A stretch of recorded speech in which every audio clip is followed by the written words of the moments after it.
everyone. Hi. Happy Tuesday. I hope you all are having a beautiful day. I am out running some errands and wanted to jump on and talk about something. And it's funny because I was like, I feel like I live stream from my car so much lately. Like, what is going on? And I was thinking about why is that? Because people probably think I'm crazy.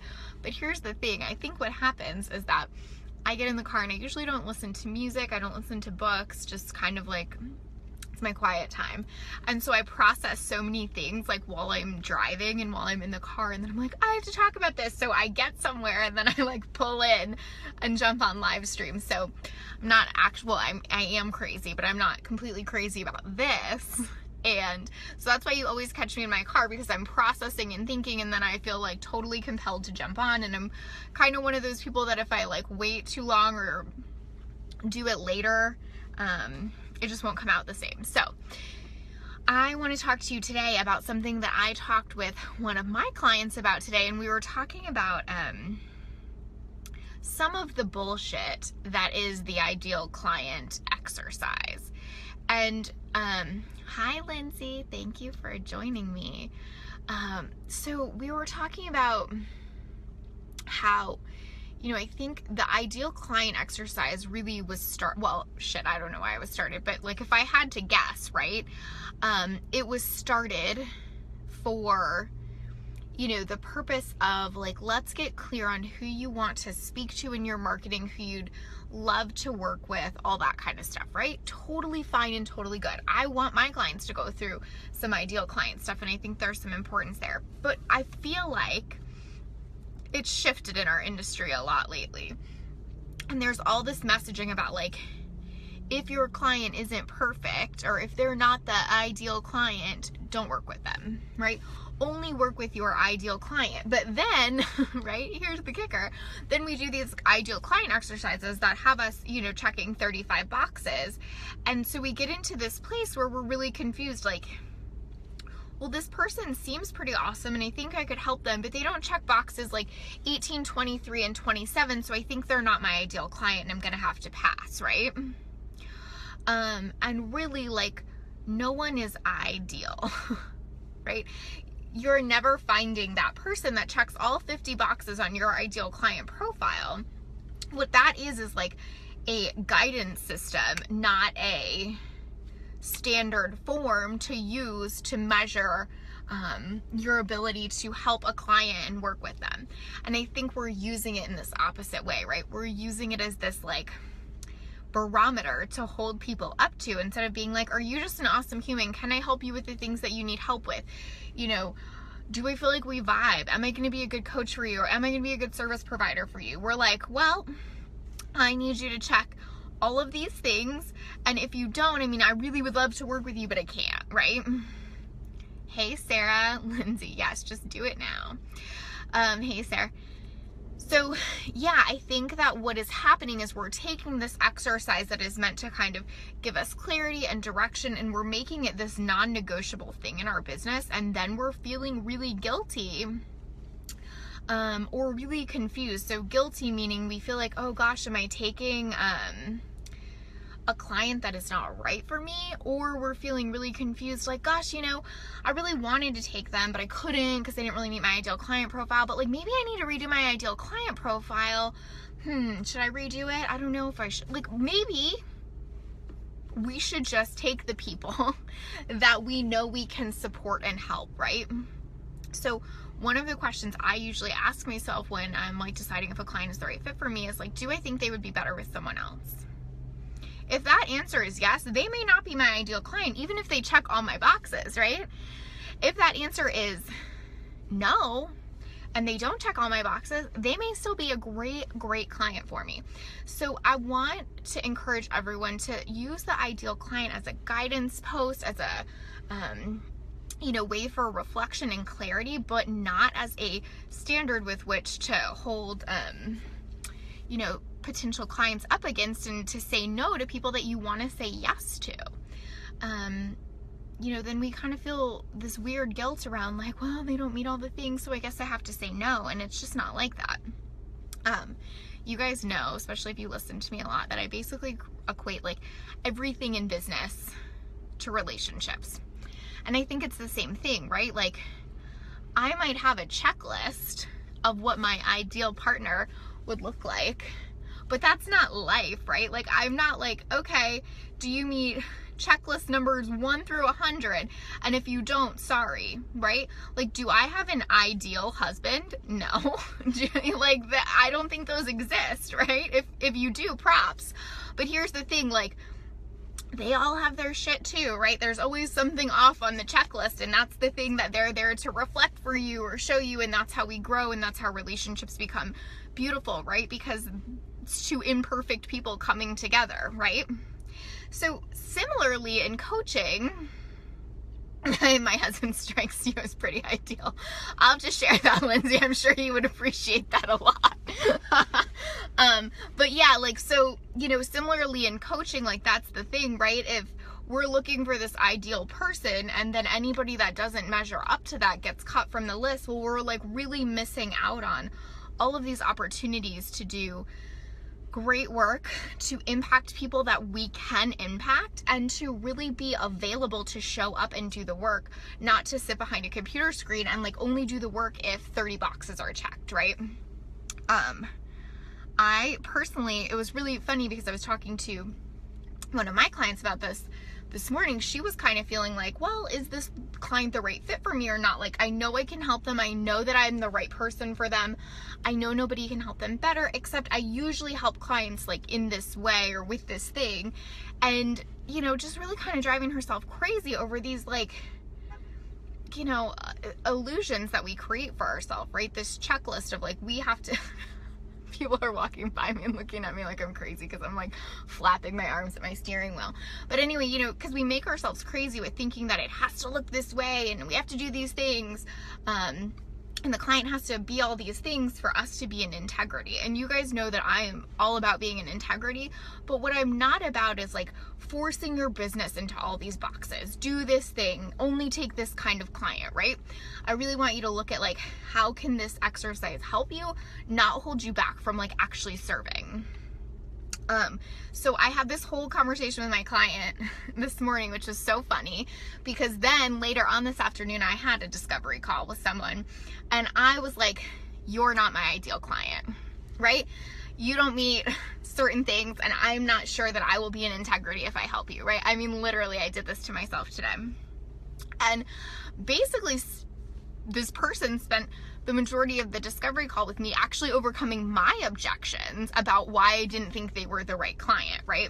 Or the client that I could help them with. And it was just so funny to me to have that reflected in 2 different ways today of like, wow, this thing that we've created to help us in our business, this ideal client exercise, can really, really hold us back. So I just want you to feel into that and think about like, where is this actually preventing me from reaching out to more people, from saying yes to more people? Where am I getting on a discovery call and making the client sell me because I don't think they're right for, all these reasons. So I want you to, be available to do the ideal client exercise. I don't think that it's, not something that's still important. But what I also want is for you to not think that it is a non-negotiable box of checks that has to be met for you to show up and serve. Just like I could have an ideal husband checklist, but he doesn't have to meet all those requirements for us to show up and be in an amazing relationship. So think about that. Feel into like, where in your ideal client space, like, are you willing to kind of ebb and flow, or where are there, people that you have been hesitant to reach out to because they didn't meet some of those, but really they are in many ways your ideal client. Megan says, definitely when I take on clients that really don't line up with being anywhere near an ideal client, I end up actually growing as a designer and business owner. It gets you out of your comfort zone. Ah, Megan, I love that. I am a huge, huge, huge believer in getting out of your comfort zone, getting out of your own way, and that is such a good way to put it, right? We don't want to be out of integrity and doing work that, we can't do or where we can't truly help. But in your case, right, like if they need an amazing designer and it's just not someone that you've kind of worked with before, but you know you can still show up for that, like what an amazing way to stretch yourself. Similarly as a coach, right, like if, you know, someone is showing up in a certain way and you know you can help them, but it just isn't your typical thing, like how can you stretch that?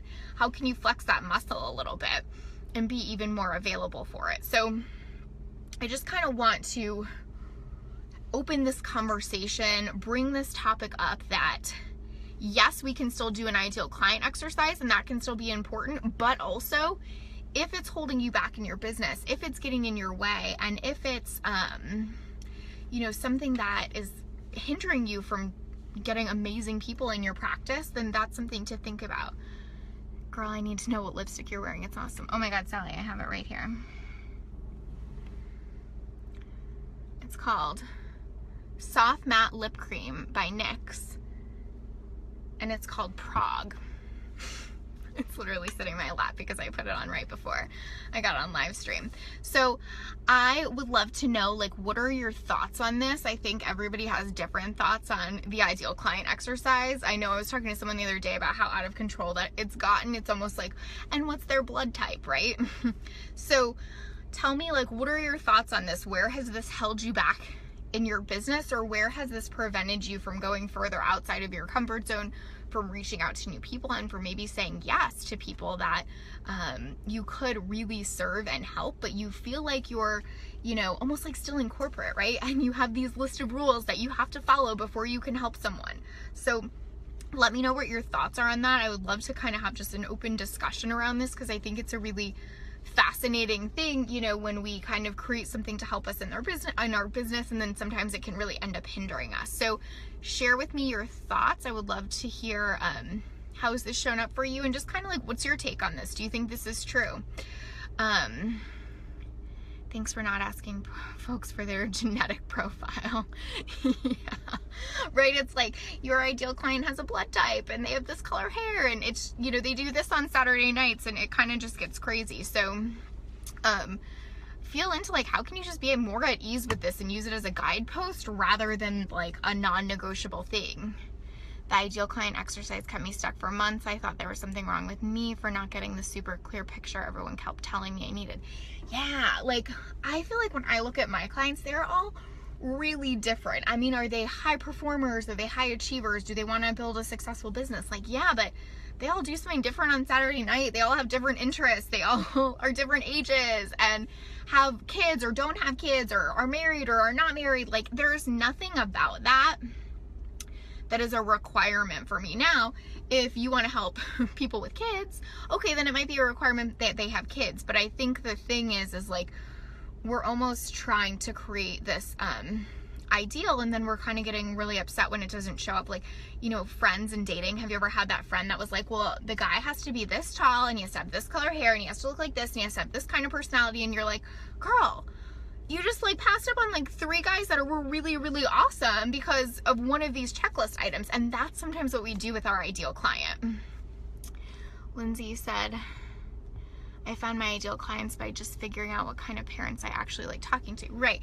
So, and sometimes it's doing the work, right? Instead of like sitting and trying to figure all the things out and then like being really picky about doing the work.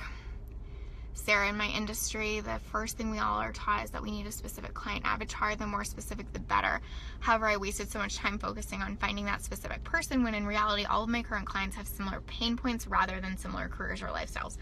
Right? Because the career thing isn't what you're helping them with, right? Like, that's what's so funny to me, is we are like, what do they like to do on weekends? And what are their interests? And what is their favorite song? And all these things where, like, it's just not relevant, right? Like, now, is it good to know who you're talking to so you can talk to them in a way that resonates and connects? Absolutely. But we're just taking it to such a level that it's becoming unhelpful, and it's not letting any of us move forward. Yes. You're asking for a unicorn, Sally. I mean, I guess I kind of agree with you, but I probably am asking for a unicorn all the time. Lindsay, the OkCupid match for ideal clients. You're an 89% match. Right, exactly. Like, you know, what if we're just getting like percentages of matches on these like ideal client exercises? That's actually still totally okay.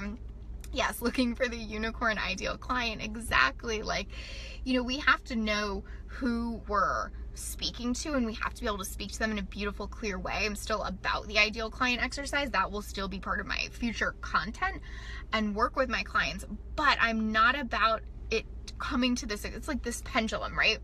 Where it's like this extreme of like, I have no ideal client and I serve all the people and I help them with all the things, or I have this ideal client and they have to meet 50 pieces of criteria for me to work with them. Like, what if we just fell somewhere in the middle there, where like we know who we wanted to serve and who we most love serving and how to speak to them, but we didn't have to like let all of these little things get in our way. Vanessa says, I think you have to be clear on who you are serving, but people need to know how to put things in perspective. I think the most important guide is, are you a good fit? I'm going to be very organic. It's going to be very organic to gather data from your clients. Exactly. Totally. There's that balance, right? Of like, where are we just a good fit and you don't have to meet all these things, but also I know who I like to serve and I'm not compromising, right? I'm not serving anyone for any reason, but I'm not putting all these artificial barriers up either for why I can't serve people. So I think that this exercise needs to still occur, but I think it totally needs to occur and be used in a way that helps us, not hinders us, and in a way that allows us to move forward and make a difference without getting really stuck on silly things that don't matter and that end up confusing us more. So let me know your thoughts. This was so fun. I loved this conversation. Just showing up and giving value is a good way to just sort of roll with people who are naturally getting connected as you're reaching out. Yeah, that too, right? Like a lot of people spend the beginning of their business doing really intense ideal client exercises before they put out any of their content. And like, again, there's a place for that, right? We need to know who we're talking to before we start talking. But also once we start talking, it becomes even more clear who we want to be talking to, who's vibing with us, who our ideal client is. So it's that always that balance, right? Like always in the middle of the pendulum of like, how can we make it useful? How can we still take action? And then how can we use it to propel us rather than being kind of on either side where we're at one of two extremes where we want to talk to everyone, or where we're like making it so narrow that it would be almost impossible to find that perfect person, that perfect client. So let me know your thoughts. I loved this. Thank you all so much for joining me. Post them below, share with me your stories, give me your feedback. I just want to kind of get this conversation flowing. So I hope you all have a beautiful week and I will talk to you soon.